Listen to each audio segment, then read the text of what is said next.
Sehr geehrter Herr Präsident, werte Kollegen! Kandel, ein idyllisches Provinzstädtchen im Süden von Rheinland-Pfalz, gibt den Impuls für eine Aktuelle Stunde im Bundestag. Was ist passiert in Kandel?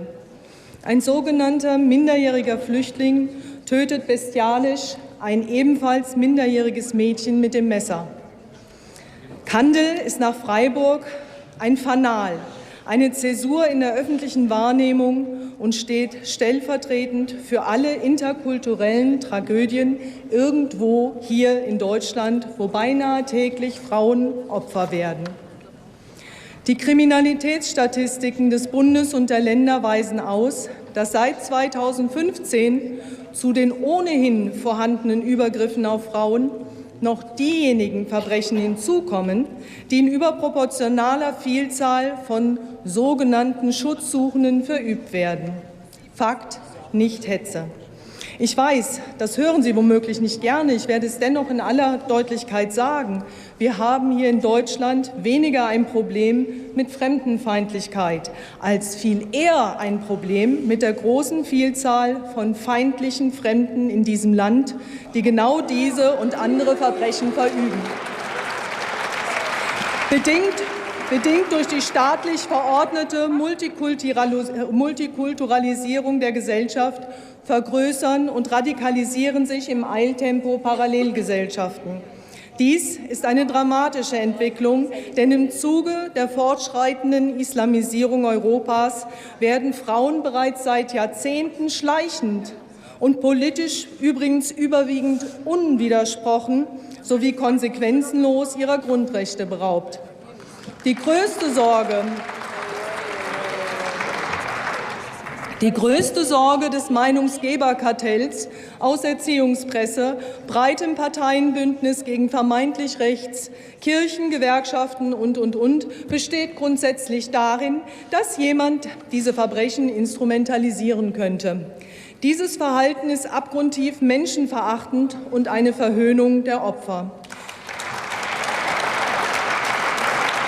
Dieses Meinungskartell geht aber noch weiter und instrumentalisiert diese Verbrechen selbst für den hypnotischen Reigen, für noch mehr Buntheit, Toleranz, Islam und noch mehr Zuwanderung.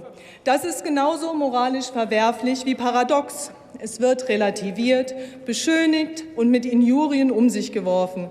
Kritiker der Einwanderungs- und Integrationspolitik werden, auch hier im Bundestag, als Rassisten beschimpft, als Hasser, Hetzer und Fremdenfeinde abqualifiziert.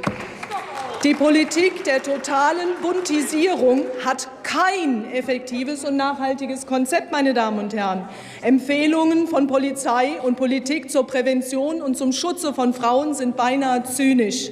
Frauen und Mädchen wird empfohlen, eine Armlänge Abstand zu halten. Sie sollen Anti-Vergewaltigungsarmbänder anlegen, Turnschuhe tragen, mit denen sie schneller laufen können, Trillerpfeifen mit sich führen und am besten nur noch in Begleitung joggen gehen, um nur einige zu nennen. Wenn Ihnen etwas zustößt, wird Ihnen in speziellen Frauenschutzzonen geholfen. Oder Sie sind sogar selbst schuld, wenn Sie Opfer einer Vergewaltigung werden. Was sind die auch alleine unterwegs in Deutschland seit 2015? Und es kommt noch irrwitziger. Es kommt noch irrwitziger, meine sehr geehrten Damen und Herren. Im Kinderkanal läuft Islamisierungspropaganda für Kinder, die kitschromantisch die Lust an der Unterwerfung und unter islamische Vorstellungen propagiert.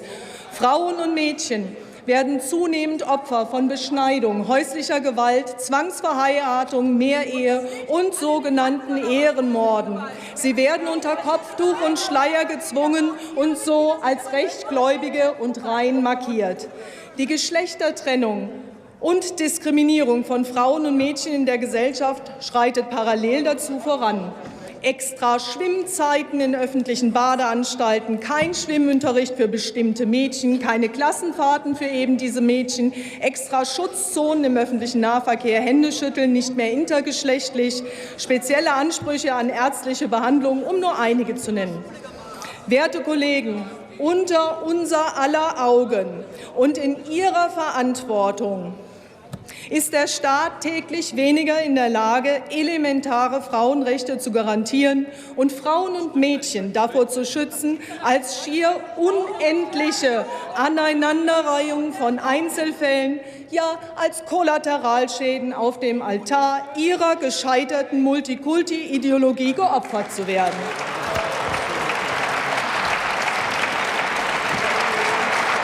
Wir haben als Gesellschaft für Frauen viel erreicht. Das alles steht nun auf dem Spiel. Denn wenn ein Staat die Sicherheit und die körperliche Unversehrtheit von Frauen im öffentlichen Raum nur noch durch Schutzzonen und durch extreme Polizeipräsenz ansatzweise garantieren kann, ist es sicherlich nicht übertrieben, von totalem Staatsversagen zu sprechen.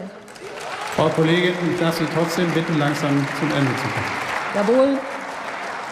Die AfD ist die einzige Partei im Parlament, die dieses virulente Thema so ausdrücklich anspricht und sich gegen eine Politik wehrt, die wahrnehmbar den Rückbau der Frauenrechte in Deutschland betreibt, sowie die Aushöhlung des Grundgesetzes zugunsten der islamischen Rechtsordnung und den dort verankerten archaischen Rollenmodellen. Ich komme zum Schluss.